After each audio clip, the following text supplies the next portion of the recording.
Why, if it isn't my underclassman Cyno. What a pleasant surprise it is to see you in Mondstadt during the Windblume festival. Greetings, Lisa. Though I'm sure you've been aware of my presence in Mondstadt for some time already. Oh dear, looks like you've seen right through me. But I was in no hurry. I knew we'd see each other sooner or later. Yes. It's just as Professor Cyrus said. Shared aspirations always have a way of bringing people into each other's orbit. He always has such a poetic way of wording things. I suppose that's the one respect in which I've taken after him. While in your case... Yes, it's his wit and eccentricities that have left their mark on you. I'm not sure that describes me very aptly these days, given that I'm now the General Mahamatra. Still, if we're going to talk about ways with words, I think my deadpan humor is far superior than our professor's. Is that so? Strange. I heard that you're just Cyno the Adventurer when you're in Mondstadt. You make a good point. What do you think of Mondstadt during this time of year? It's quite nice, isn't it? Yes, it's very nice. I think I'm starting to understand your reasons for leaving the academia. I've always prided myself on making wise decisions, and that was certainly one of them. If our professor had been as sensible as you, he would have had a much easier time in his working life. Being stubborn doesn't help anybody. Well, if even you feel comfortable criticizing him now that he's retired, it really goes to show how much he's changed. Stubbornness is an all-too-common vice among scholars.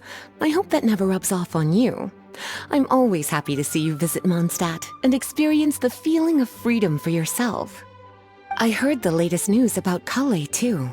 No doubt the traumas of her childhood will persist for a while to come. But I have to say, she appears to be doing quite better this time than on previous visits. I suppose you're something of a mentor to her, aren't you? Now that I think about it, the two of you aren't so dissimilar. The power of Hermanubis once brought you great suffering. That's all in the past now. Besides, Professor thankfully didn't treat me like a test subject for the priest's power like the higher-ups had hoped, even though I was a desert dweller. Instead, he gave me the tools I needed to lead the life I have today. He adopted me, educated me, taught me how to fit into society. I am very grateful to him. You are very gifted, and sometimes that can become its own curse. But he has reason to be grateful to you too. Without you as his son/student, he may have never changed his stubborn ways. As a fellow student of his, I couldn't be happier for the two of you. Well, look at how quickly this developed from small talk to a deep and serious conversation. That's one thing I do miss about my academia days. By virtue of being another of his students, you were as much a part of Professor's family as I. It's perfectly natural for a daughter to inherit her father's conversation style. If you say so. I suppose that means I get to call you baby brother from now on. I'd rather you didn't. Yes, there's the baby brother I remember. Like and subscribe for more.